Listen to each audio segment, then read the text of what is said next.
Hello everyone, welcome back to my channel. This is Minaj Shaikh and you are watching light of commerce. आज का video होने वाला है बहुत ही खास, क्योंकि टॉपिक भी बहुत ही खास है।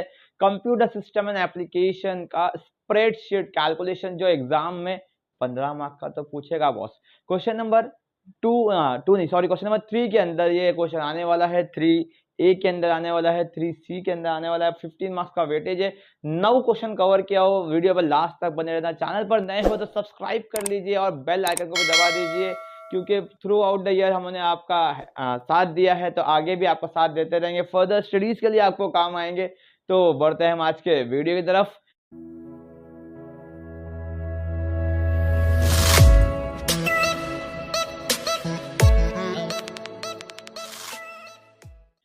देख रहे हैं आप यहाँ पर लिखा हुआ स्प्रेडशीट कैलकुलेशन मार्क्स 15 मार्क्स का वेटेज है इसका।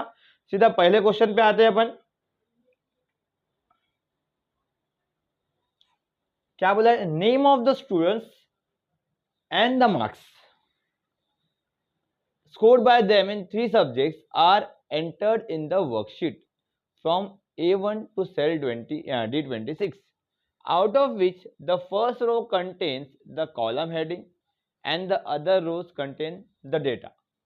Find special average, result 1 and result 2 in column E, F and G respectively. Give your own column heading for these 3 columns. फिर special average, result 1 and result 2 का formula दिया हुआ है।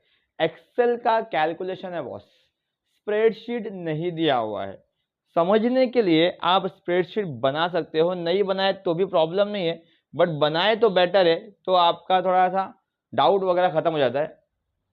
बना के दिखाता हूं मैं आपको यहाँ पे।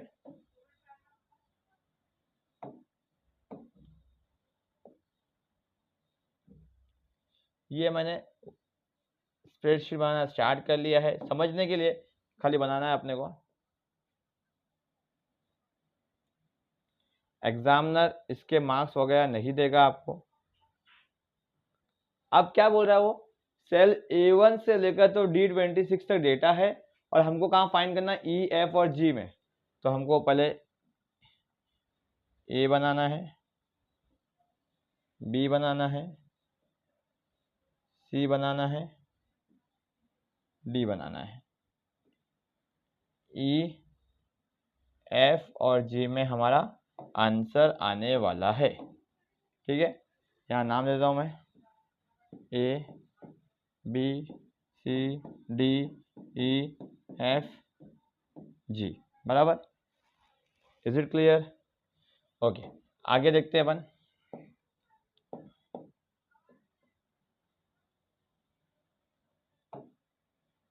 डेटा कहाँ पर है? डेटा A1 से D26 तक है। तो यहाँ मैं D26 तक तो नहीं बनाऊंगा, थोड़ा सा अपन बना लेंगे, थोड़ा समझने काम आएगा अपने को।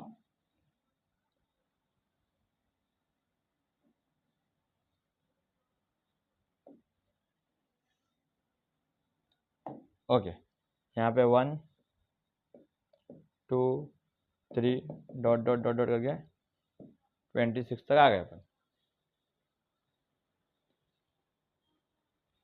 A1 to cell D20 of the, out of which first row contains the column heading। First row में कॉलम हेडिंग है। कॉलम हेडिंग क्या है? Name of the student and the marks scored by them in 3 subjects. मतलब column heading है अपना नाम, name हमारा column heading है, और मार्क्स है तो मार्क्स को मैं लिखता हूँ M1, M2, M3। देखो एग्जाम में इसको लिखने की जरूरत नहीं है आपको, ये बनाने की जरूरत नहीं है आपको, लेकिन ये बनाते ना तो एक्सेल थोड़ा आसान हो जाता है, और एग्जाम में काफी टाइम होता है आपके पास। ऐसा नहीं है कि ये टाइम कंज्यूमिंग है बहुत, नहीं, थोड़ा सा लिखना है अपने को। यहाँ पे नाम भी नहीं लिखना है अपने को, कुछ भी लिखना चलेगा, ABCDEF XYZ, जो लिखने का लिखो। मार्क्स में लिखो कुछ भी, 30 40 60, वैसे यहाँ पे 50 60, खाली हमारे समझने के लिए कि हम करना क्या है, कैसा करेंगे। 80 90 70 कुछ भी मार्क्स लिख दो चलेगा। अब वो क्या बोल रहा है कि find special average, result 1 and result 2 in column E, F and G। E, F और जी में क्या फाइंड करना है अपने को? स्पेशल एवरेज, हाँ, रिजल्ट 1 एंड रिजल्ट 2। और क्या होता है? Give your own column heading, ये बहुत इंपॉर्टेंट है बॉस। ओन कॉलम हेडिंग बोला ना देने के लिए, तो समझना अपना 1 मार्क अपने को कंफर्म हो गया। और यहीं से एक्सेल का जो कोडिंग बोल सकते हैं या एक्सेल के फंक्शन बोल सकते हैं वो स्टार्ट होती है। सबसे पहला पॉइंट अपने वही लिखना है, टू गिव कॉलम हेडिंग। सबसे पहला पॉइंट क्या? To give column heading. Okay, column heading क्या देना है अपने को? Special average, result 1 and result 2। अब इसके अंदर चॉइस है अपने को लिखना क्या है कॉलम हेडिंग, और कहाँ लिखना है कॉलम हेडिंग अपने को? E1 में, F1 में और G1 में।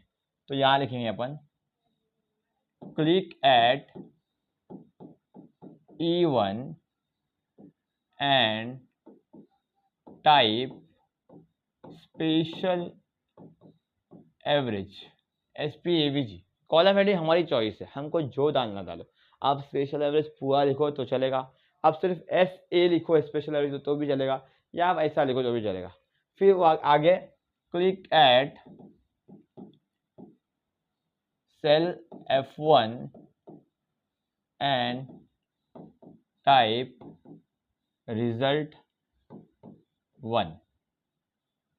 फिर click eight cell G1 and type result 2। तो इतना भी लिख दोगे ना तो आपको 1 मार्क तो मिल जाएगा एक्सेल के अंदर। एक्सेल मार्क्स बहुत आसानी से दे देता है। कंप्यूटर का पेपर जो है ना, मार्क्स काटता भी आसानी से है और मार्क्स मिलते भी आसानी से। तो पहले आसानी वाले मार्क्स ले लो। तो ये कॉलम हेडिंग दे दिया अपन ने। अब क्या करना है? अब अपने को फॉर्मूला लिखना है। ये 3 है, स्पेशल एवरेज, रिजल्ट 1, रिजल्ट 2। तो तीनों के लिए 3 बार करना है अपने को। पहला करेंगे अपन, टू फाइंड या to calculate special average. Okay, अब स्पेशल एवरेज का कॉलम हेडिंग हमने यहाँ दिया है। स्पेशल एवरेज का कॉलम हेडिंग हमने यहाँ दिया है। तो ये फाइंड क्या करेंगे अपन? तो ये फाइंड याद रखना हमेशा अपन सेकेंड सेल में करेंगे, मतलब ई के हिसाब से E2 में करेंगे। This is E2 cell.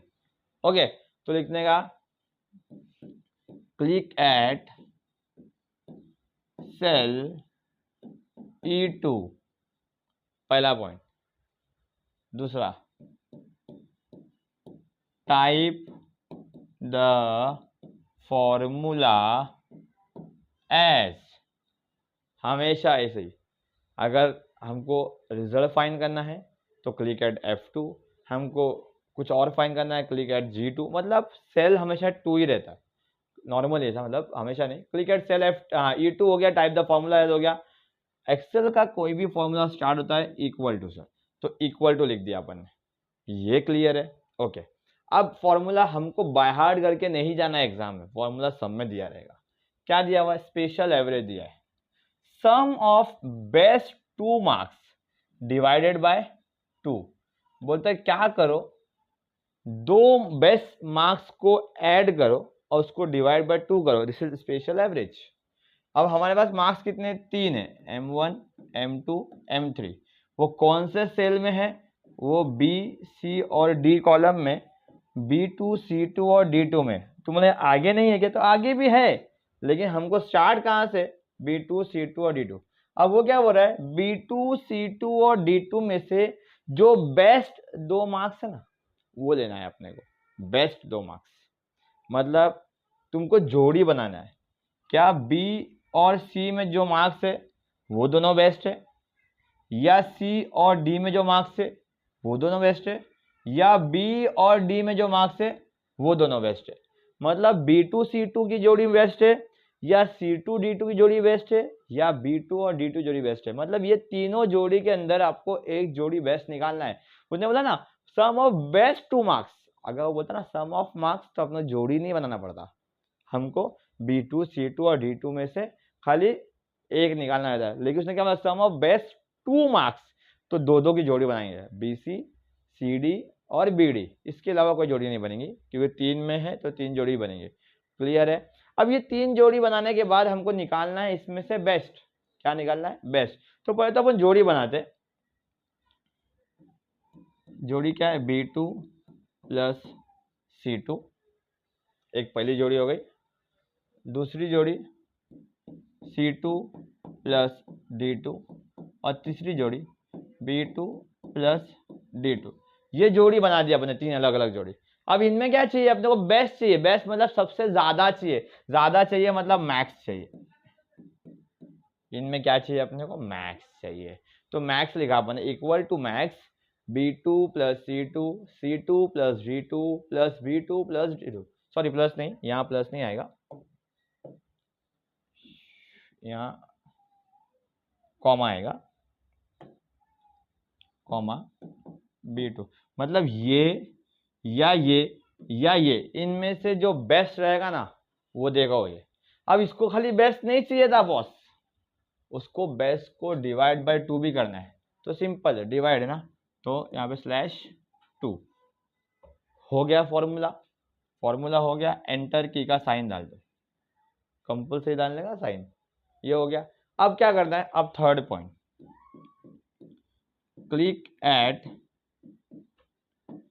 Cell E2, वापस से क्लिक एट सेल E2, जहां पर सेल पे क्लिक किए थे फिर से वहीं क्लिक करेंगे, click eight cell E2 and drag the fill handle till E26। जहां तक डेटा है वहां तक, डेटा कहां तक है? D26 तक है डेटा। तो हमको फिल हैंडल ड्रैग भी कहां तक करना है? 26 तक। हम ई कॉलम पे करें तो हम ई को ड्रैग करेंगे। इतना लिखने का तुमको अप्रोक्सीमेटली 2-2.5 मार्क्स मिलेगा। फिर से बोलता हूँ, click eight cell E2, type the formula as, formula यहाँ पे दिया रहेगा, थोड़ा दिमाग चलाने का। नहीं समझ में आया फॉर्मूला, वापस से वीडियो को रिवाइंड करो, पीछे जाओ, फिर देखो। देन उसके बाद click eight cell E2 and drag the fill handle till E26। देखो ये जो ये पॉइंट है, ये पॉइंट है, इसमें दम ही नहीं, जो भी मेन है वो यही है। ओके, नेक्स्ट तीसरा देखते हैं अपन रिजल्ट के लिए। क्या है रिजल्ट के लिए? हाँ, student is declared as pass if he gets 35 or more marks in each subject, otherwise fail। मतलब स्टूडेंट को बताओ कि वो पास हो गया है अगर उसको 35 या 35 से ज्यादा मार्क्स हर सब्जेक्ट में है। हर सब्जेक्ट मतलब B2 में भी है, C2 में भी है और D2 में भी है। हर सब्जेक्ट में उसको अगर 35 से ज्यादा है तो वो पास है, नहीं तो वो फेल है। Is it clear? तो हम रिजल्ट 1 कहाँ फाइंड कर रहे हैं? F में फाइंड कर रहे हैं रिजल्ट 1 को। तो क्या करेंगे अपन? क्लिक एट, यहाँ पर लिखेंगे अपन टू कैलकुलेट रिजल्ट 1 या to find result 1, click eight cell F1 sorry F2 sorry F1 sorry नहीं एक्सट्रीमली सॉरी F2। F1 में तो रिजल्ट 1 का हेडिंग है, F2। Click eight cell F2, type the formula as, formula डालेंगे, उसके बाद click eight cell F2 and drag the fill handle till E26। तो ये पॉइंट, ये स्टार्ट के दो, पहला पॉइंट और ये पॉइंट मैं नहीं लिख रहा हूँ, सीधा मैं फॉर्मूले पे आता हूँ। टाइप द फॉर्मूला एज के बाद देखता हूँ क्या लिखेंगे, इक्वल टू इफ। अब इफ क्यों लिख रहे? बिकॉज यहाँ पे कंडीशन है कि 35 मार्क्स के ऊपर मिलना चाहिए उसको। तो कंडीशन जहाँ पे रहेगी वहाँ पे इफ तो आएगा बॉस। अब इफ आया इक्वल टू इफ। अब कंडीशन क्या है? उसको 35 मार्क कोई भी एक सब्जेक्ट में मिलना चाहिए या हर सब्जेक्ट में मिलना चाहिए? अगर हर सब्जेक्ट में मिलना चाहिए तो इफ के बाद लगाओ एंड। अगर कोई एक सब्जेक्ट में मिलना चाहिए बोला तो इफ के बाद लगाओ और। हर सब्जेक्ट में बोला एंड, एक सब्जेक्ट में बोला और। इफ एंड ब्रैकेट ओपन, फिर से एक बार, क्या? B2 greater than equal to 35, C2 greater than equal to 35, D2 greater than equal to 35। Is it clear? अगर ऐसा है तो बच्चा पास, पास को इन्वर्टेड कोर्स में डालेंगे। अगर ऐसा नहीं है, ये कंडीशन फॉलो नहीं हुई, तो बच्चा फेल हो गया। अगर बच्चे को B2 में ज़्यादा मिलता है 35 से, C2 में ज़्यादा मिलता है 35 से, और D2 में भी 35 ज़्यादा मिलता है, तो he will be declared as pass, नहीं तो फेल। ये ट्रू कंडीशन, ये फॉल्स कंडीशन। जब भी इफ का कंडीशन लिखेंगे तो you have to write true condition and false condition. मतलब ये कंडीशन फुलफिल हुई तो क्या होगा, नहीं हुई तो क्या होगा, समझा? ओके, अभी सेम नेक्स्ट वाला भी सेम है। क्या बोलता है? A student is declared as pass if he gets 40 or more marks in each subject and special average 50 or more, otherwise fail। अब यहाँ पे एक चीज ऐड कर दिया है कि 40 मार्क्स से ज्यादा मिलना चाहिए, 40 या 40 ज्यादा मिलना चाहिए, और स्पेशल एवरेज जो अपन ने फाइंड किया E2 में, उसमें भी 50 से ऊपर आना चाहिए। सेम टू सेम है। फोर्थ पॉइंट डालेंगे, to find result to click eight cell G2 type the formula as.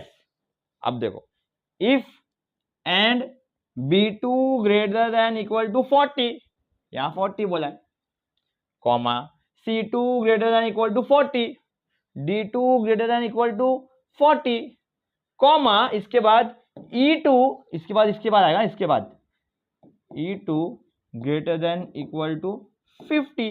बोला है उसने स्पेशल एवरेज 50 और मोर चाहिए, तो E2 greater than equal to 50, उसके बाद ब्रैकेट क्लोज, उसके बाद पास और फेल।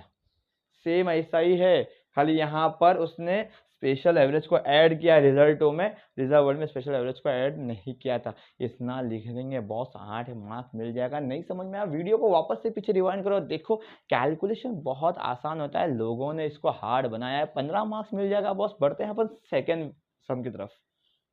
तो दूसरा क्वेश्चन स्टार्ट करते हैं अपना। Name and basic salary of 100 employees are entered in the first 2 column. Name and basic entered है किधर, फर्स्ट 2 कॉलम में एंटर्ड है। मतलब अगर मैं ऐसा कॉलम बना लू, नेम एंड बेसिक, कहाँ एंटर्ड है, फर्स्ट 2 कॉलम में, मतलब ए में और बी में, 1 2 3 ऐसा करके 100 एम्प्लॉइज का है, तो बॉस 101 तक का डेटा रहेगा, क्योंकि पहले डेटा में तो नेम लिखा हुआ है, मतलब कॉलम का हेडिंग लिखा हुआ है। बच्चा यहाँ पर गलती कर देता है बॉस, उसको लगता है 100 एम्प्लॉई है तो 100 तक जाता है, बट 100 तक नहीं जाना है बॉस, 101 तक जाना है, क्योंकि सेल का रेफरेंस नहीं दिया है, यहाँ पर नंबर ऑफ एम्प्लॉइज बोला। अब ये सम की बात करेंगे, इससे पहले वाले सम की, तो वहां पर लिखा था D26, तो अपन D26 तक ही आए थे, 26 तक। लेकिन यहाँ पर क्या बोला है, 100 एम्प्लॉइज, तो 100 एम्प्लॉय का डेटा और उनका कॉलम हेडिंग, मतलब 101 तक आना है अपने को। तो नेम और बेसिक एंटर्ड है, कहाँ एंटर्ड है, ए और बी में। आगे क्या बोला, the first row contain the column heading, calculate HRA, HRA find करना बोल रहा है वो। सी में HRA करेंगे अपन, डी में क्या फाइंड करेंगे अपन, HRA के बाद DA फाइंड करेंगे, देन MA फाइंड करेंगे, देन ग्रॉस फाइंड करेंगे, देन PF और देन नेट। मतलब ये हमको फाइंड करना है, EFGH। HRA इस ने फॉर्मूला दिया हुआ है। ओके, पहला स्टेप क्या आएगा, पहला स्टेप अगर टू गिव कॉलम हेडिंग, क्योंकि जो अपना यूजर है उसने ए और बी ही एंटर किया है, यहाँ से तो अपने को करना है, तो अपने को जाना टू गिव कॉलम हेडिंग या to type column heading. First click eight cell C1 and type HRA, next click eight cell D1 and type DA, click at cell E1 and type MA, click at cell F1 and type gross, click at cell G1 and type PF and click at cell H1 and type net। ये लिख दो boss, ये लिखने का 1 marks है, मतलब मेहनत कुछ भी नहीं है, कुछ सोचना नहीं है, 1 मार्क्स लेना है बस खाली। ओके, अब हमको एक्सेल का कैलकुलेशन लिखना है, किसका, HRA का। कहाँ लिखना है, C2 में लिखना है। ओके, तो यहाँ पे लिखेंगे to calculate HRA, point number 2, click eight cell C2, पहला point, type the formula as, दूसरा पॉइंट। पहला पॉइंट क्या है, क्लिक एट सेल C2 दूसरा point, type the formula as, उसके आगे फॉर्मूला लिखेंगे, इक्वल टू से स्टार्ट करेंगे। अब पढ़ेंगे क्या बोला है उसके बारे में। HRA is 15% of basic salary, basic किधर है, बी में है, मतलब 15% of B2। HRA is 15% of what, B2 और 200 विच एवर इज मोर। वो क्या करेगा यूजर, जब HRA का डालेगा फंक्शन, तो वो बोल रहा है ये कि भाई HRA हमारा बेसिक सैलरी का 15% होना चाहिए। HRA बेसिक सैलरी का 15% तो होना चाहिए। अगर 15% होता है और उसको मैं कंपेयर करूंगा 200 रुपये से, तो जो ज्यादा है ना बॉस वो डिस्प्ले करना चाहिए। मतलब अगर HRA 15% 300 आया, कितना आया, 300 आया, तो वो 300 और 200 को कंपेयर करना चाहिए, विच एवर इज मोर देना चाहिए आंसर, तो आंसर देना चाहिए 300। अगर HRA 150 आया कैलकुलेट करने के बाद, तो वो 150 और 200 को कंपेयर करना चाहिए और उसने आंसर देना चाहिए 200। इन शॉर्ट हमारा 15% और 200 दोनों को कंपेयर करके विच एवर इज हायर जो रहेगा वो आंसर देगा। विच एवर इज हायर के लिए हमको यूज करना पड़ता है मैक्स। मैक्स B2 का 15% या तो 200, खत्म हो गया, इतना ही है बॉस। क्या, मैक्स करो B2 इंटू 15% या तो 200, जो ज्यादा रहेगा वो आंसर देगा बॉस वो। फिर वापस से click eight cell C2 and drag the fill handle till C101। C2 पे क्लिक करो और फिल हैंडल को लेके आओ कहां तक, 101 तक, 101 तक, C101। समझा। तीसरा DA फाइंड करना है। कहां फाइंड करना है, D2 में। Click eight cell D2। दूसरा point, type the formula as, formula लिखता हूं। क्या फॉर्मूला है, DA is 45% of basic subject to maximum of ₹1000। बोलता है DA 45% फाइन करो बेसिक का, लेकिन मैक्स टू मैक्स लिमिट जो है ना वो 1000 की है। 1000 के ऊपर DA नहीं होना चाहिए। मतलब इन केस अगर DA तुम्हारा हो जाता है 2000, तो आउटपुट आना चाहिए 2000, नहीं बॉस, आउटपुट आना चाहिए 1000। मतलब वो बोलता है मैक्स टू मैक्स लिमिट जो है ना उसकी, वो 1000 की लिमिट है, मैक्सिमम ऑफ 1000। तुम्हारा भले से 45% फाइन करने के बाद आ रहा है 2000, 2500, 3000, लेकिन 2000, 2500, 3000 नहीं लिखना है, बल्कि लिखना कितना है, 1000 रुपया, क्योंकि 1000 रुपये की लिमिट दे दी है। इसको बोलते हैं सीलिंग लिमिट। जब भी सीलिंग लिमिट या तो अपर लिमिट दे दिया जाती है ना, तो याद रखने का, हमेशा यूज करने का मेन फंक्शन, मैक्स फंक्शन नहीं। यहाँ पे बच्चा मैक्स देख के मैक्स फंक्शन यूज करता है, तो मैक्स फंक्शन यूज नहीं करना है। यहाँ पे क्या करना है उसको, अगर 1000 के ऊपर जाता है, मतलब 1200 रुपया उसका आ रहा है आंसर, तो 1200 और 1000 को कंपेयर करके उसने 1000 आंसर देना चाहिए। तो जब भी सीलिंग लिमिट या अपर लिमिट दी जाती है, तो अपन यूज करने का मीन फंक्शन। ओके, मतलब अगर यूजर जो भी अमाउंट डालता है उसका 45%, अगर 900 आता है तो आंसर देना चाहिए 900। अगर 1000 आता है तो आंसर देना चाहिए 1000। बट अगर 1100 आता है तो आंसर देना चाहिए 1000। मतलब 1000 के ऊपर का आंसर नहीं आना चाहिए, इसलिए यहाँ पे यूज करेंगे मीन फंक्शन। मैक्सिमम की लिमिट दे दी जाए तो मीन फंक्शन, मिनिमम की लिमिट दे दी जाए तो मैक्स फंक्शन। समझा। ओके, तो equal to min B2 into 45% और 1000 को कंपेयर करेंगे, विच एवर इज लोअर देंगे, मिनिमम देंगे। क्लियर है, एंटर की दबाएंगे। फिर क्या करेंगे, click eight cell D2 and drag the fill handle till 101, D101। Is it clear. HRA समझा, DA समझा, तो आप MA पे आओ। अगर HRA और DA नहीं समझा तो फिर से रिवाइंड करो वीडियो को, HRA DA देखो, क्योंकि MA HRA DA को मिलाकर है। बात करते हैं आगे MA की। MA is 18.5% of basic salary subject to maximum of ₹800। देखो मैक्सिमम का लिमिट दे दिया फिर से, तो मतलब ये कौन सा function, min function. And subject to minimum of 100। अब 100 मिनिमम का लिमिट दिया है, तो ये कौन सा फंक्शन, मैक्स फंक्शन। मतलब जहां पर लिमिट मिनिमम की दी है वो मैक्स फंक्शन है, जहां मैक्सिमम की लिमिट दी है वो मिन फंक्शन है। बॉस ये एमए के कैलकुलेशन में दोनों फंक्शन यूज हो रहा है, दोनों फंक्शन। क्लियर है, बताता हूँ कैसा करना है। आपकी मर्जी है, आप कहाँ से स्टार्ट करो, आप मैक्स से स्टार्ट करो या आप मिन से करो, आपकी मर्जी है। बट जहां से स्टार्ट करोगे खत्म भी वहीं पे होगा। बताऊंगा क्या बोल रहा हूँ। ओके, अब करना जो कैसा है, क्लिक एट सेल E2, अच्छा लिखना है पहला, टू फाइंड MA, पहला point, click eight cell E2 and type the formula as, formula लिखेंगे अपन।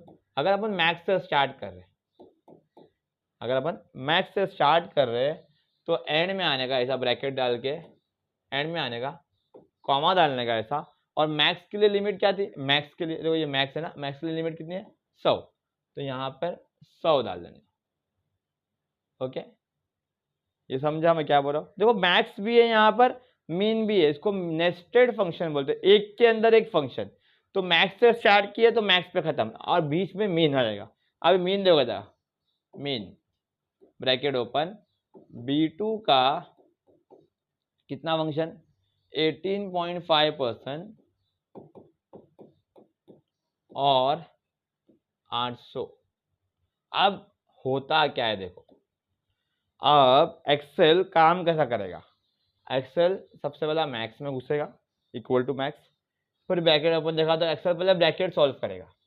एक्सेल क्या देख रहा है कि मिनिमम फाइंड करने बोल रहा है यूजर B2 के 18.5% और 800 को कंपेयर करके। मतलब अगर इसका आंसर 900 आता है, अगर इसका आंसर 900 आता है तो यूजर बोल रहा है 900 मत देना, 800 देना आंसर। और वो ये आंसर को, वो ये 800 को वो 100 से कंपेयर करेगा और हायर जो रहेगा वो देगा, मतलब 800 आंसर देगा। तुम्हें नहीं समझ में आया सर, तो मैं बताता हूँ क्या करना है। लिमिट दी है मिनिमम की, मैक्स लिखना है, मैक्सिमम की लिमिट दिया है, मीन लिखना है। पहली बात तो ये समझ लो, अगर मैक्स से स्टार्ट कर रहे हो तो मैक्स की लिमिट को यहाँ लिख दो लास्ट में, अगर मीन से स्टार्ट कर रहे हो तो मीन की लिमिट को लास्ट में लिख दो। लास्ट में लिखने के बाद बीच में मीन का फंक्शन डाल दो, अगर मैक्स से स्टार्ट करे तो, और मीन से मैक्स से स्टार्ट नहीं मीन से स्टार्ट करे तो मैक्स का फंक्शन डाल दो। मतलब अगर ये मीन से स्टार्ट करते अपन तो equal to min max B2 into 18.5% 100 bracket close 800 bracket close enter. समझ में आ रहा है? मतलब मैक्स का फंक्शन अंदर, मीन का फंक्शन बाहर। वैसे ही यहाँ पे मीन का फंक्शन अंदर, मैक्स का फंक्शन बाहर। जाओ जो लिखना है लिखो, दोनों में दोनों आंसर राइट है, दोनों में रन करेगा एक्सेल बॉस। क्लियर है? मतलब दो जब फंक्शन आ जाते हैं एग्जाम के अंदर तो दोनों फंक्शन को ऐसा लिखा जाता है। क्लियर है? ओके, आगे बढ़ते हैं। आगे क्या है, ग्रॉस। ग्रॉस मतलब total. To find the total click eight cell F2 and type the formula as equal to, total मतलब टोटल करना है। टोटल कैसा करना है अपने को, बेसिक HRA DA और MA का। ओके, यहाँ पे दिया हुआ है ग्रॉस का फॉर्मूला, नहीं ग्रॉस का फॉर्मूला नहीं दिया, नहीं दिया। ग्रॉस मतलब टोटल ही होता है एक्चुअली, दिया हुआ है ग्रॉस ऐसा हो, gross equals to basic HRA DA और MA दिया हुआ है। ओके, मतलब सम, टोटल मतलब सम कहाँ से स्टार्ट बोला है, बेसिक से। तो बेसिक कहाँ पर है, B2 है, sum of B2 colon MA तक E2 तक, E2 ब्रैकेट क्लोज एंटर हो गया। Click eight cell F1 and drag the fill handle till F101। ये तो सब में लिखना है, मैं किसी में भूल जा रहा हूँ बोलने को तो भी लिखना तो है, कहाँ तक ड्रैग करना है वो लिखना है, उसका मार्क्स है आपको। ओके, छठा पॉइंट लाते हैं अपन PF पे। PF के बारे में क्या बोला है, PF is 8.33% of basic salary if आया, इफ आया तो if condition equal to if basic salary is about 2000, B2 above 2000, तो PF is 8.33% किसका, बेसिक का। अदरवाइज PF इज नील, अगर अदरवाइज पी एफ इज नील नहीं बोलता तो हम अदरवाइज में पी एफ को नील लेना ही पड़ता। याद रखना ट्रू कंडीशन जो दिया हुआ है, अगर फॉल्स नहीं है तो हमको 0 ही लेना पड़ेगा। वो क्या बोल रहा है, अगर तुम्हारा बेसिक 2000 से ज़्यादा है तो पी एफ 8.33% बनेगा तुम्हारे बेसिक का, या ये ऐसा कंडीशन नहीं होता है, 2000 से ज़्यादा नहीं होता है तो पी एफ नील बनेगा। करना कैसा है, click eight cell G2, type the formula as ये formula, then click eight cell G2 and drag the fill handle till G101। Okay, last one पे आते हैं, नेट पे। To find net salary click eight cell H2 and type the formula as, क्या formula है, gross minus P F, तो equals to gross किधर है, F2 में है, तो equals to F2 minus G2, enter key, फिर click eight cell H2 and drag the fill handle till H101। समझा? नहीं समझा होगा तो वापस से रिवाइंड करो, वापस देखो, काफी आसान है। एग्जाम में एक तो आने वाला है बॉस कैलकुलेशन ऐसा। ओके, आगे बढ़ते क्वेश्चन नंबर 3 पे। टैक्सेबल इनकम दिया है, इनकम टैक्स दिया, सरचार्ज दिया, टोटल टैक्स दिया है। देखो यहाँ पर स्प्रेडशीट बनी हुई है जो हम बना रहे थे। जब स्प्रेडशीट बनी हुई आएगी, हेडिंग दिया हुआ आएगा, तो पहला जो अपना हेडिंग का था ना, टू गिव कॉलम हेडिंग, वो नहीं लिखना है अपने को, क्योंकि हेडिंग यहाँ पे दी हुई है। क्या बोला है, कैलकुलेट इनकम टैक्स, ये surcharge and total tax for the following worksheet. तो यहाँ पे टैक्सेबल इनकम भी दिया है, समझ लो, मतलब कुछ भी दिया है, हमको नहीं डालना है, यूजर ने डाला है। कुछ भी अमाउंट रहेगा ऐसा, यहाँ पे नाम होगा, नानिया वानिया, बच्चे ने मिस्टेक किया है लिखने में, ये पूरा नाम का कॉलम है, ये टैक्सेबल इनकम का कॉलम। ओके, और ये चीज़ हमको तीन चीज़ फाइंड करना है। Okay, income tax is calculated as follows बोला है। टैक्सेबल इनकम 1.5 लाख है तो नील, 1 लाख है तो ये। अभी यहाँ पर ना कंडीशन है, क्या है, कंडीशन है। जब भी कंडीशन रहता है एक्सेल में तो यूज करते हैं, याद रखना, इफ फंक्शन। जहां भी कंडीशन देखा वहां पे इफ। यहाँ कंडीशन देखो कितनी है, 1 2 3 4, 4 कंडीशन है बॉस, 4 कंडीशन है तो 3 इफ लगेगा, 3 कंडीशन है तो 2 इफ लगेगा, 2 कंडीशन है तो 1 इफ लगेगा, 4 कंडीशन है 3 इफ। बहुत ही आसान होता है, छोटे में कंप्लीट हो जाता है, 8 मार्क का आता है, एग्जाम में आता ही है। तो टाइम पास नहीं करते, सीधा स्टार्ट करते अपन। पहला, to calculate income tax, click eight cell C2 and type the formula as, formula टाइप करेंगे, बहुत ही important formula, equal to if से स्टार्ट होगा। अब देखो, इक्वल टू इफ क्या बोल रहा है, अगर तुम्हारा टैक्सेबल इनकम 1.5 लाख तक है, टैक्सेबल इनकम मतलब B2, अगर तुम्हारा टैक्सेबल इनकम मतलब B2 जो है वो छोटा है या इक्वल है 1.5 लाख के। याद रखना, एक्सेल में कभी भी अमाउंट लिख रहे हो तो यहाँ जो कॉमा डालते हैं ना अपन, वो नहीं डालने का। कॉमा यहाँ पर 150 और 000 को अलग कर देगा। अमाउंट के अंदर कॉमा डालना छोड़ दो। एक्सेल में या कंप्यूटर में किधर भी कॉमा नहीं डालना अमाउंट के आजू बाजू में। तो 1,50,000 बराबर है ऐसा लिखने का, बीच में कॉमा नहीं डालने का। तो वो क्या बोल रहा है, अगर तुम्हारा टैक्सेबल इनकम 1.5 लाख तक है, मतलब या तो 1.5 लाख से छोटा होना चाहिए, लेस देन, या तो इक्वल टू 1.5 लाख, तो क्या, तो आंसर क्या आएगा, इनकम टैक्स नील आएगा, नील। तो इनकम टैक्स नील, तो आंसर इज नील।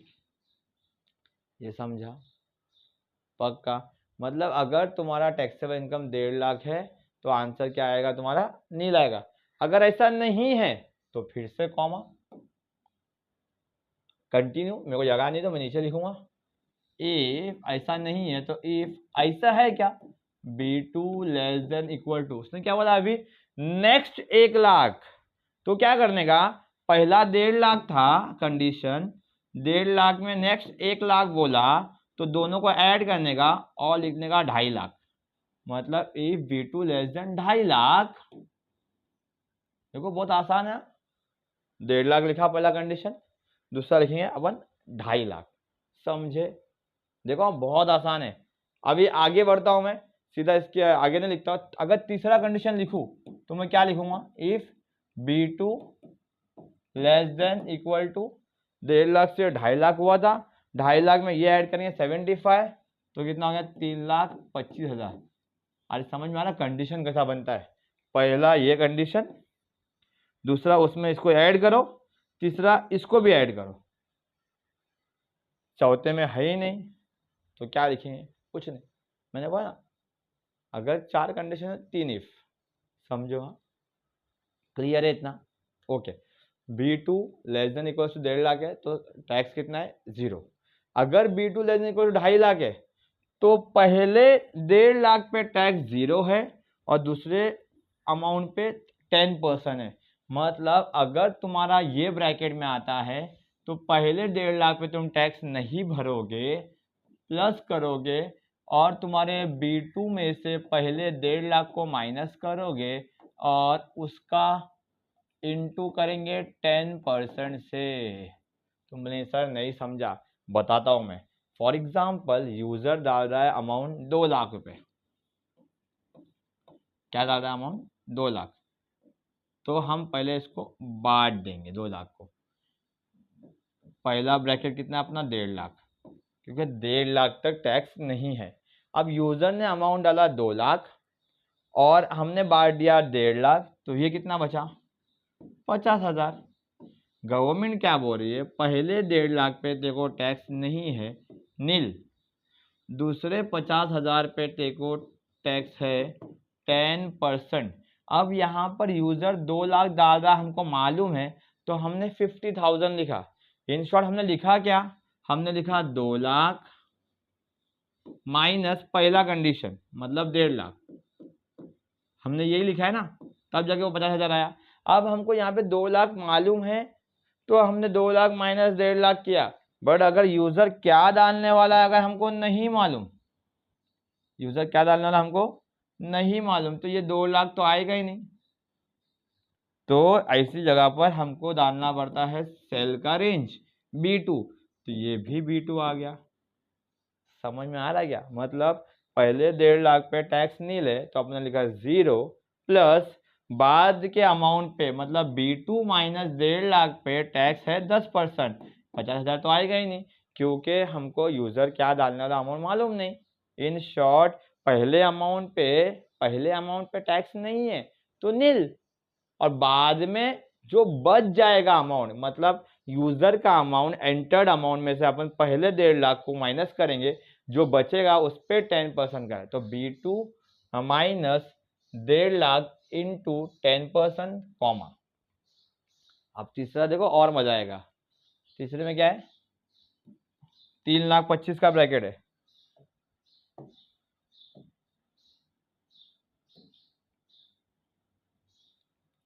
तीन लाख 25,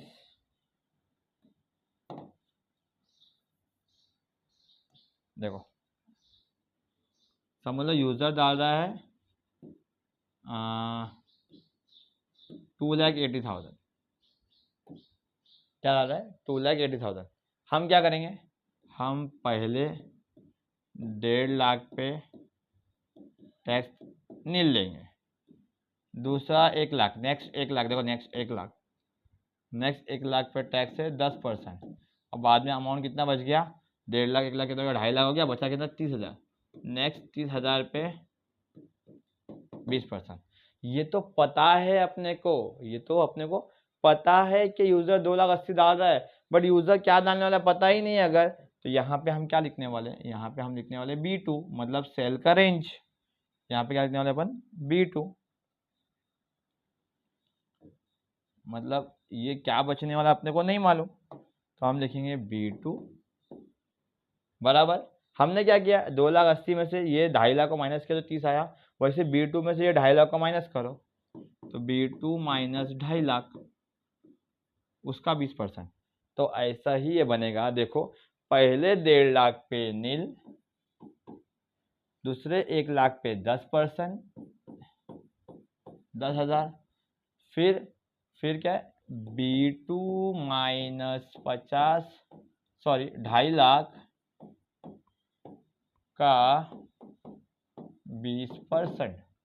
देखो एक्सेल समझने वाली चीज है बॉस। अगर समझ में आ गया ना ये मैं क्या बता रहा हूँ तो बहुत आसान है, नहीं समझ में आया ना तो एक्सेल तो लग गए भाई एक्सेल के। क्लियर है? देखो आराम से, देखो आराम से क्या करना है अपने को, हर बार हमारे ऊपर वाले कंडीशन को माइनस करना है। पहला कंडीशन है 1.5 लाख, ये यहाँ से आया। दूसरा कंडीशन है 2.5 लाख, 1.5 लाख प्लस 1 लाख। तीसरा कंडीशन है 3,50,000, 2.5 लाख प्लस 75। ओके, फिर पहले में आंसर था 0, दूसरे में आंसर था 0 प्लस B2 माइनस 1.5 लाख। अभी देखिए ना गौर करके, तो ये 1.5 लाख उससे पहले वाला कंडीशन है, मतलब यहाँ का कंडीशन। फिर यहाँ पे लिखा अपन ने B2 माइनस 2.5 लाख, ये क्या है उसके पहले का कंडीशन। अब क्या करेंगे देखो, आप नेक्स्ट ये हो गया, कॉमा डाल दिया इसके बाद। अब वो क्या बोलता है, अगर ऐसा भी नहीं है, ये तीनों कंडीशन में नहीं बैठा है, तो एक्सेस को कितना बोला उसने, 30%। तो अगर तुम्हारा अमाउंट ये तीनों ब्रैकेट में नहीं बैठ रहा है, मतलब तुम्हारा अमाउंट समझ लो 5 लाख रुपए, एग्जाम्पल ले रहा हूं मैं। कितना अमाउंट है, 5 लाख का यूजर अमाउंट डाल रहा है। तो हम क्या करेंगे, पहले 1.5 लाख पे नील, बाद के 1 लाख पे 10%, बाद के 75,000 पे 20%, और एक्सेस अमाउंट मतलब 1.5, 1, 2.5, 3, 25 बचा 1,75,000 पे हम 30% लेंगे। पहले 1.5 लाख पे नील, बाद के 1 लाख पे 10%, बाद के 75,000 पे 20%, और बाकी अमाउंट पे 30%। ये समझा? फिर से बोलता हूँ, हमको पता नहीं है यूजर अमाउंट क्या डालने वाला है, तो यूजर अमाउंट क्या डालने वाला हमको नहीं पता, तो अमाउंट निकाल देते। ओके, अमाउंट निकाल देते। अमाउंट निकाल के क्या लिखेंगे, यहाँ पे B2 लिखेंगे, यूजर डाल रहा है B2 में अमाउंट। ओके, अभी पहला 1.5 लाख पे नील, 1 लाख पे 10%, 75। ओके, और यहाँ पर B2 माइनस ये तीनों अमाउंट 1.5, 1, मतलब 3,25,000, इन शॉर्ट इससे पहले वाला कंडीशन। तो देखो क्या करेंगे, इसके बाद आंसर में 0 प्लस 1 लाख का 10%, 10,000 प्लस 75 का 20%, 15,000, 15,000 प्लस B2 माइनस 3,25,000 का 30%। इतना क्लियर? समझा? क्या करेंगे, पहले अमाउंट पे 0, दूसरे पे 10,000, तीसरे पे 15,000, फिर उसके बाद इसके ऊपर ये तीनों को B2 से माइनस करो, उसका 30%। 3 इफ स्टार्ट किए तो 3 इफ बंद होंगे, क्लोज होंगे, और एंटर किया आएगा ऐसा। मतलब 3 ब्रैकेट स्टार्ट हुए थे तो 3 ब्रैकेट क्लोज होंगे, जरूरी नहीं ऐसा नीचे आएगा, यहाँ भी लिख सकते हो, यहाँ पे जगह नहीं है इसलिए। देखो इफ का कंडीशन है ये बॉस, बहुत आसान कंडीशन है, मतलब इसको डिफिकल्ट बनाने मत जाओ। हाँ थोड़ा ट्रिकी बोल सकते हैं, लेकिन अगर एक्सेल आपको थोड़ा भी आता है ना तो आगे का काम मैंने कर दिया है। अगर थोड़ा भी नहीं आता है तो भी समझ में आना चाहिए बॉस, क्योंकि इतना स्लो स्लो सिखाया है। क्लियर है? 8 मार्क का दिखने वाला एग्जाम में कंफर्म आएगा 8 मार्क का इफ वाला कंडीशन। ओके, अब यहाँ पे ये हो गया। आगे क्वेश्चन में क्या बोलता है, surcharge is 3% on income tax if taxable income is above 5 lakh. Surcharge के बारे में बोलने से पहले इस पे वापस आता हूँ मैं। Click eight cell C2 and drag the fill handle till, दिया यहाँ पे C50। Click eight cell D2 and type the formula as, क्या फॉर्मूला बोला उसने, सरचार्ज 3% है इनकम टैक्स का, अगर टैक्सेबल इनकम 5 लाख के ऊपर है तो, मतलब सरचार्ज को अपन इक्वल टू लेके इफ टैक्सेबल इनकम, मतलब ये if B2 is above 5 lakh, if B2 above 5 lakh, तो सरचार्ज कितना है, 3% है। किसका, इनकम टैक्स का 3%। इनकम टैक्स की जगह C2 में है, तो C2 का 3%, नहीं तो सरचार्ज नहीं है, नील, 0 नहीं बोला है यहाँ पर, नहीं बोला है तो भी 0 ही लेने का अपने को। सम खत्म, enter key. Click eight cell D2 and drag the fill handle till D50।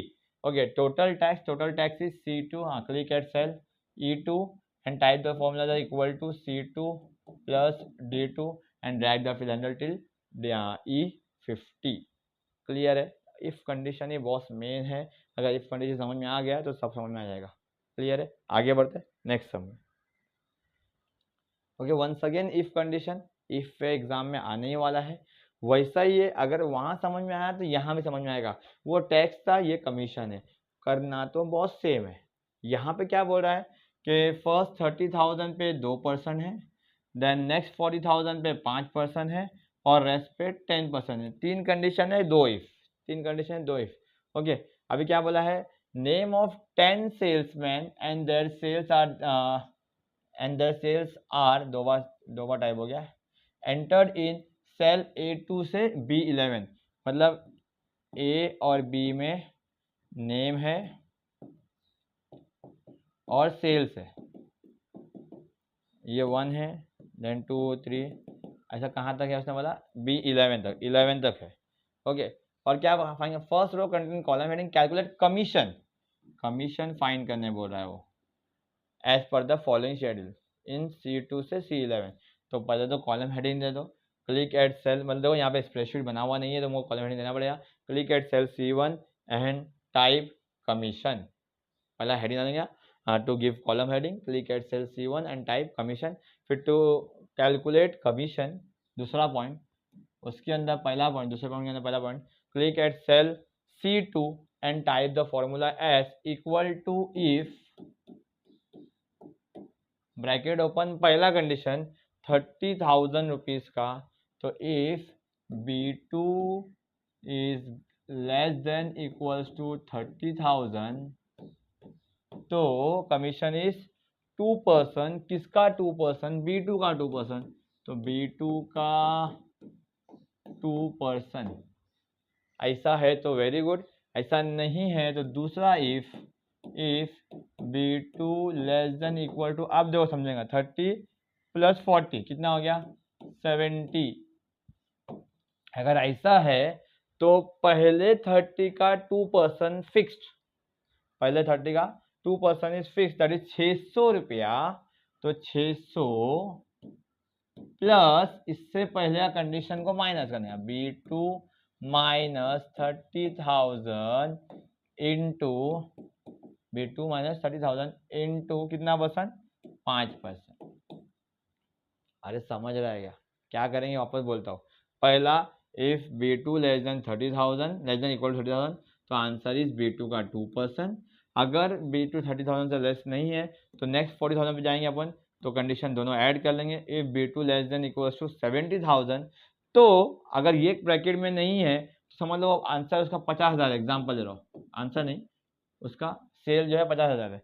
क्या वो ये ब्रैकेट में है, नहीं बॉस ये ब्रैकेट में नहीं, इसमें है ना, नेक्स्ट वाले में ना, तो अपन क्या करेंगे, पहले 30 को फिक्स कर लेंगे, पहले 30 पे 2% फिक्स, बाद में जो अमाउंट बच गया, जो भी अमाउंट बच गया उसका 5%।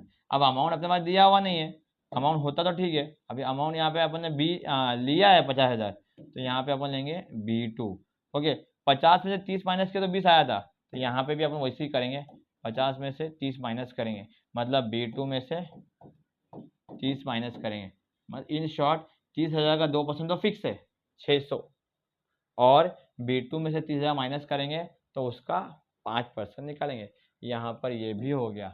Next if, sorry next if नहीं है, दो कंडीशन हो, दो इफ हो गए ना, तीसरा एल्स। अब तीसरा क्या बोला, ऐसा नहीं है तो 10%, अगर ऐसा नहीं है तो 10%, तो क्या करेंगे अपन, पहले इसको 2% को फिक्स करेंगे, फिर ये 40 के 5% को फिक्स करेंगे, फिर आगे क्या देखेंगे क्या है, समझाता हूं मैं। पहले 2% मतलब 600 को फिक्स करेंगे, 40 के 5% को फिक्स करेंगे मतलब 2,000 को फिक्स करेंगे, फिर क्या करेंगे, फिर अपन B2 में से ऊपर का कंडीशन माइनस करेंगे 70,000, और जो बच गया उसका 10% फाइन करेंगे।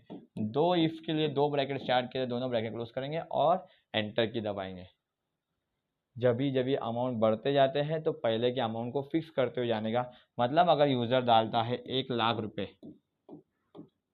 यूजर डालता है 1,00,000 रुपए, तो पहले 30,000 पे उसको 2% फिक्स, बाद के 40,000 पे उसको 5% फिक्स, बाद के 30,000 पे उसको 10% फिक्स।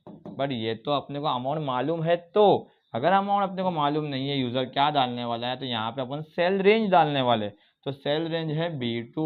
जब इधर B2 डालने वाले हैं तो यहाँ पर भी अपन क्या करेंगे, B2 में से माइनस करके अमाउंट निकालेंगे, दैट इज B2 माइनस 70,000। 70,000 का साथ 30 और ये 40, 70, मतलब इसका आंसर क्या आएगा, 30,000 का 2% दैट इज 600, 40,000 का 5% दैट इज 2,000, और B2 माइनस 70,000 का 10%, B2 माइनस 70,000 का 10%। समझा क्या? बहुत आसान है। समझ में आया तो मस्का पाओ, नहीं समझ में आया तो छोड़ दो। आगे नेक्स्ट बात करेंगे रिजल्ट की। देखो रिजल्ट के चांसेस बहुत कम है आने के। फिर से वापस बोलता हूँ, कंडीशन के ऊपर है कि ऐसा ऐसा कंडीशन रहा तो फर्स्ट क्लास, ऐसा नहीं रहा तो सेकंड क्लास, ऐसा नहीं रहा तो पास क्लास, ऐसा नहीं रहा तो फेल। वंस अगेन वैसे ही है, क्या क्या दिया हुआ देख लेते हैं फटाफट, जाते थोड़ा, अभी वीडियो बहुत लंबा हो गया है। Calculate average of marks and result in column D and E. पहले एवरेज फाइंड करने बोल रहा है और बाद में डी एंड ई में result in column D and E, average of marks and result. Okay, average of marks find करने बोल रहा है कॉलम डी में, एंड रिजल्ट फाइंड करने बोल रहा है ई में। Name of 10 students are typed in cell A2 से A11 and their marks in 2 subjects are typed in the cell B2 से B11 and C2 से C11. Okay, first row contains the heading. Also find total number of students in the each category of result in cell G1 to cell G4. Okay, ये बात की बात है also से। पहले तो अपने को एवरेज फाइंड करने का है। ओके, एवरेज फाइंड करने का दो तरीका है। एक तो एवरेज का फॉर्मूला इक्वल्स टू एवरेज, या तो जितने नंबर उसको डिवाइड बाय उतने नंबर से कर दो, मतलब 2 नंबर है तो डिवाइड बाय 2, 3 नंबर है तो डिवाइड बाय 3। ओके, यहाँ पे एवरेज फाइंड करने बोला है, कहाँ फाइंड करने बोला है, कॉलम डी में। Click eight cell D1 and type average, click eight cell E1 and type result. Column heading डालना पड़ेगा बॉस, पहला point. to give column heading, click at cell D1 and type average, click at cell E1 and type result। फिर दूसरा point आएगा अपना, to calculate average, click at cell D2 and type the formula as, formula लिखता हूँ, equal to, average निकालना है अपने को बॉस। किसका निकालना है, बी कॉलम का और सी कॉलम का, तो B2 और C2 का। तो अपन कर सकते हैं ऐसा, B2 प्लस C2 स्लैश 2, या तो इक्वल्स टू एवरेज किसका निकालना है, B2 कोलन C2, ये लिखो या ये लिखो, दोनों भी सही है। एवरेज ऐसा निकालो, दोनों को ऐड करके डिवाइड बाय 2, 3 है तो तीनों को ऐड करके डिवाइड बाय 3, या तो एवरेज का फॉर्मूला लिख के B2 फिर कोलन डाल के, जो भी जहाँ तक रेंज है, ये एवरेज निकालने का तरीका है। अब क्या बोलता है वो, अगर एवरेज 60 से ज़्यादा या 60 आए तो आंसर देना है फर्स्ट क्लास, एवरेज 60 से कम आए और 45 से ज़्यादा आए तो सेकेंड क्लास। तो जब ऐसा रहेगा ना तो इसको निकालते जाएगा, काम ही नहीं है इसका। मतलब एवरेज 60 से ज़्यादा है तो फर्स्ट, 45 ज़्यादा है तो सेकेंड, 35 ज़्यादा आया तो पास, और 35 से कम आया तो फेल। बहुत आसान है। फिर से इफ का condition, click at cell E1, पहले तो to find pass result, click eight cell E1 and type, sorry E2 and type the formula as equals to, if average का फाइंड किया अपने D2 में फाइंड किया, if D2 greater than equal to 60 तो answer दो पास। अगर ऐसा, sorry पास नहीं, सॉरी, अगर 60 से ज़्यादा है तो आंसर देना है फर्स्ट क्लास ना। क्या आंसर देना है, 60 से ज़्यादा है तो आंसर दे दो ऐसा, first class. Okay, if D2 45 से ज़्यादा है तो आंसर दे दो सेकेंड क्लास। फिर इफ D2 जो है वो 35 से ज़्यादा है तो आंसर दे दो पास क्लास। ओके, अगर ऐसा नहीं है तो आंसर दे दो fail. Bracket close, bracket close, bracket close, enter. 3 bracket open हुए थे, 3 ब्रैकेट क्लोज हो गए। बहुत आसान रहता है बॉस पास और फेल वाला फंडा। आगे क्या बोल रहा है कि अभी तुमने सर ये 60, 45, 35 समझ में आया, ये क्यों नहीं लिए? देखो बता दो ये क्यों नहीं लिया। वो क्या बोल रहा है, 60 के नीचे और 45 या 45 के ऊपर, तो 60 के नीचे ही लेगा वो, क्योंकि 60 के ऊपर और 60 तो यहाँ पे आ गया, तो दो दो कंडीशन लेने की जरूरत नहीं पड़ती, एक कंडीशन में काम हो जाता है। बहुत लोग लिखते हैं इफ एंड, जरूरत ही नहीं, एक कंडीशन में काम हो जाएगा। ओके, तो ये जरूरत नहीं है इसकी। आगे ये भी हो गया अपना। Also find total number of student, number of student बोला, नंबर ऑफ स्टूडेंट या कोई भी नंबर फाइंड करने वाला तो यूज करने का काउंट फंक्शन। क्या फंक्शन? काउंट। काउंट करेंगे अपन, क्या काउंट करना है अपने को? Number of students in each category of result in cell G1 to cell G4। Cell G1 से G4 में अपने को नंबर ऑफ स्टूडेंट फाइंड करना है कि फर्स्ट क्लास में कितना है, सेकंड क्लास में कितना है, पास क्लास में कितना है और फेल क्लास में कितना है। इतना समझ में आया तो पहले थम्स अप दे दो, बोले हाँ समझ में आ गया, आगे बढ़ो। तो मैं आगे बताता हूँ। ओके, फिर से पढ़ते हैं अपन। क्या बोलता है? Also find the total number of students in each category of result in cell G1 से G4। G1 से G4 अपने को आंसर देने का, फर्स्ट क्लास कितने हैं, सेकंड क्लास कितने हैं, पास कितने और फेल कितने हैं। बट इनको देने के लिए हमको कहीं ना कहीं तो लिखना पड़ेगा ना कि फर्स्ट क्लास है। फॉर एग्जाम्पल मैं लिखूंगा G1 में, मैं लिख रहा हूँ, सॉरी G में लिख रहा हूँ मैं, G के 1 में कि पास क्लास वाले 5 है, G2 में लिख रहा हूँ 3 है, 2 है, 1 है, ऐसा मैं लिख रहा हूँ। तो लेकिन ये जो है ये 5, 3, 2, 1 क्या है? तो ये फर्स्ट क्लास है, फर्स्ट क्लास स्टूडेंट है। तो ये भी मुझको दिखाना पड़ेगा H में कि भाई फर्स्ट क्लास है, ये सेकंड क्लास है, ये पास क्लास है, ये फेल है। मतलब अपने को जो आंसर देना है उसका हेडिंग तो देना, ये है क्या। अब खाली मैं नंबर्स लिख के छोड़ दूँ चलेगा क्या? नहीं, तो अपने को पहले हेडिंग देना पड़ेगा। तो ये काउंट फंक्शन से पहले अपने को लिखना पड़ेगा हेडिंग। क्या हेडिंग लिखेंगे अपन? कैसा लिखेंगे? To give the row heading, click at cell H1 and type first class, click at cell H2 and type second class, click at cell H3 and type pass class, click at cell H4 and type fail. Okay, then find number of students. Okay, click at cell G1 and type the formula as equals to count if, कौन सा function use करें? Count if, bracket bye पास उस अपने कहाँ find किए? सब ई में find किए। ई में कहाँ किए? E2 से E11 तक किए। कहाँ तक किए? E2 से देखो 11 तक किए ना, E2 से E11 तक। काउंट इफ E2 से E11 क्या काउंट करना है? फर्स्ट क्लास फाइंड करना है। फर्स्ट क्लास फाइंड करना है, ब्रैकेट क्लोज, एंटर की। ये फंक्शन क्या करेगा? ये E2 से E11 के बीच में छान मारेगा कहीं पे फर्स्ट क्लास लिखा हुआ है क्या।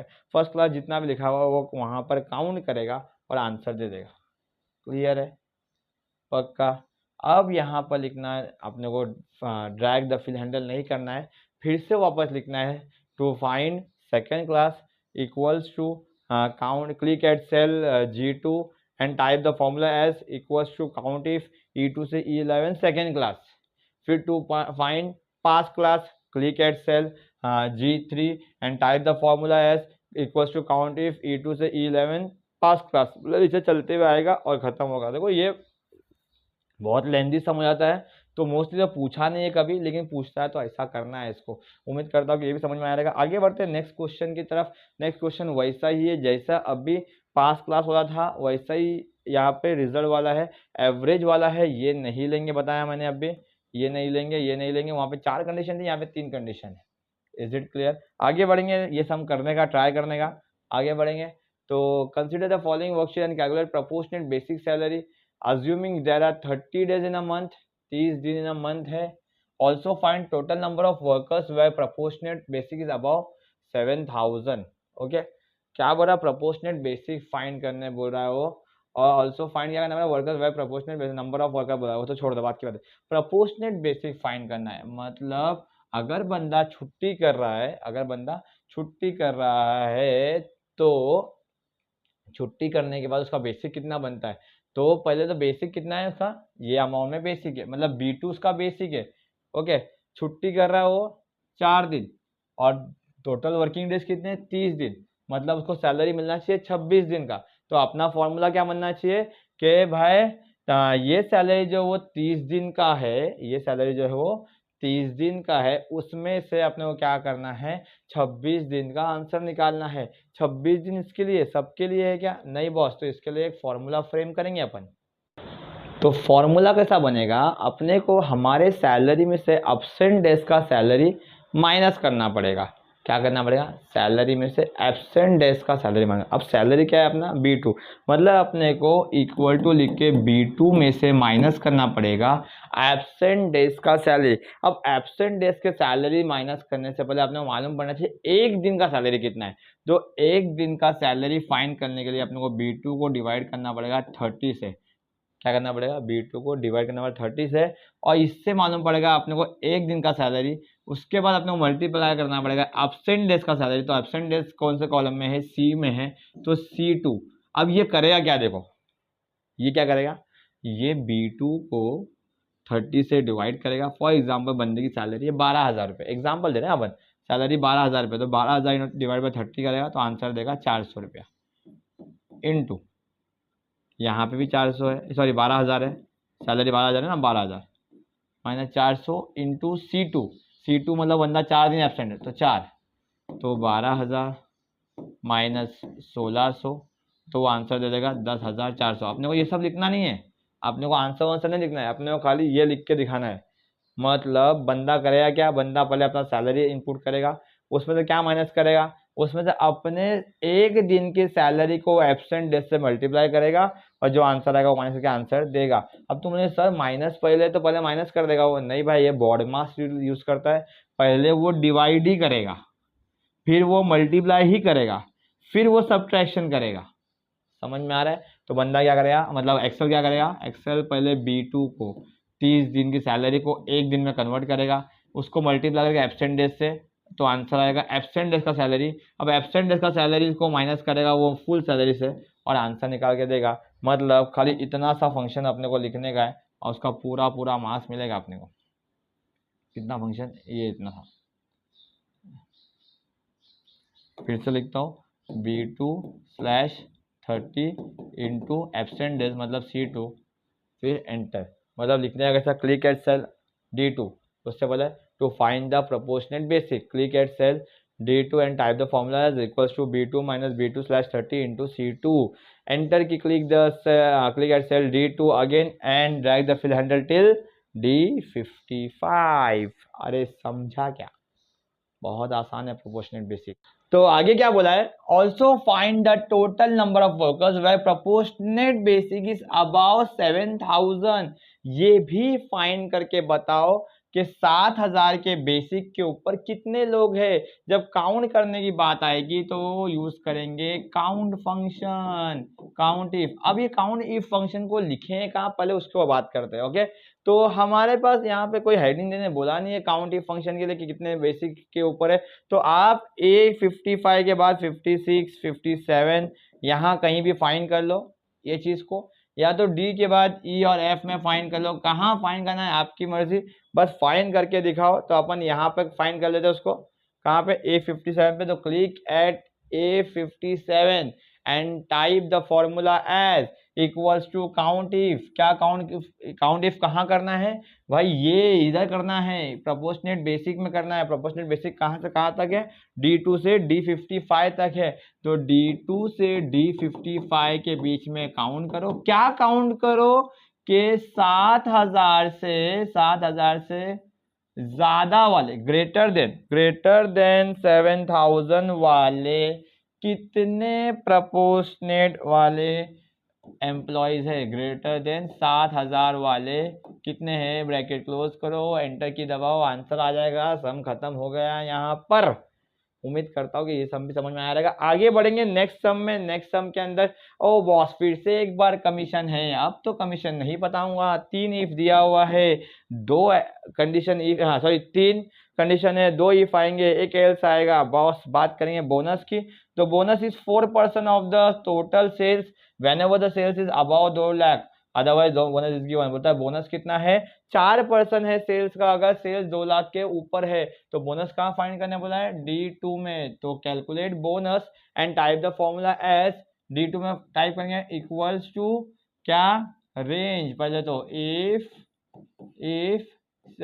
B2 greater then 2 lakh, if B2 greater then 2 lakh तो बोनस कितना, तो B2 का 4%।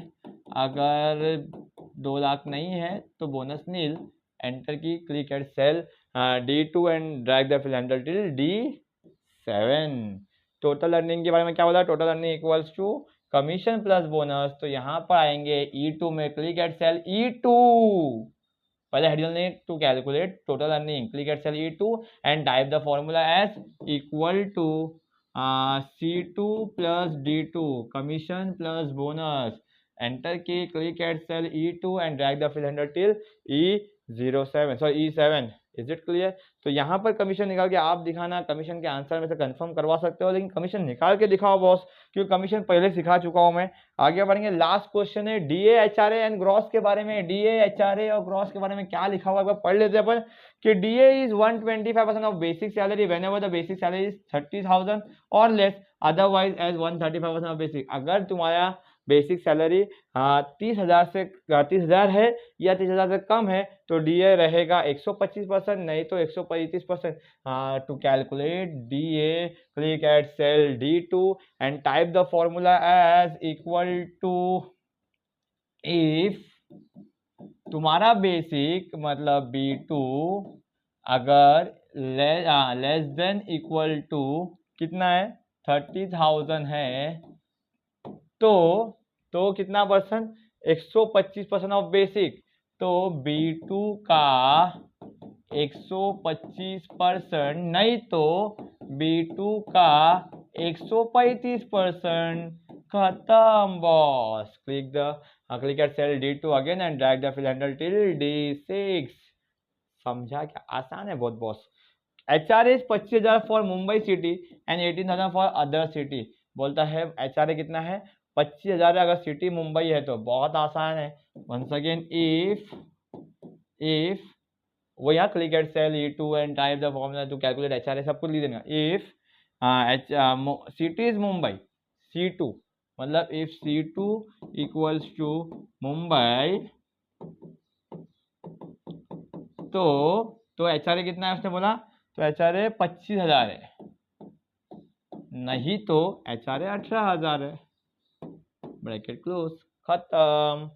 अरे समझा क्या? Click eight cell E2 and drag the fill till E6। Gross मतलब क्या, ग्रॉस मतलब sales plus DA plus HRA। तो to calculate gross, click eight cell F2 and type the formula as equal to B2 plus D2 plus E2, इसको लेंगे ना, ये plus ये B2 plus G2 plus E2। Enter key, click eight cell F2 and drag the fill handle till F6। उम्मीद करता हूँ कि समझ में आया रहेगा पूरा वीडियो। समझ में नहीं आया तो आराम से देखो फिर से एक बार, 15 मार्क मिलेंगे वो सबको। नेक्स्ट वीडियो में थोड़ी ही देर में मिलते हैं कोई एक नए टॉपिक के साथ, 15 मार्क फिर से एक बार कवर करेंगे। तो मिलते हैं नेक्स्ट वीडियो में। अभी तक चैनल को सब्सक्राइब नहीं किया, सब्सक्राइब कर लो बॉस, कल पेपर है। Thank you so much.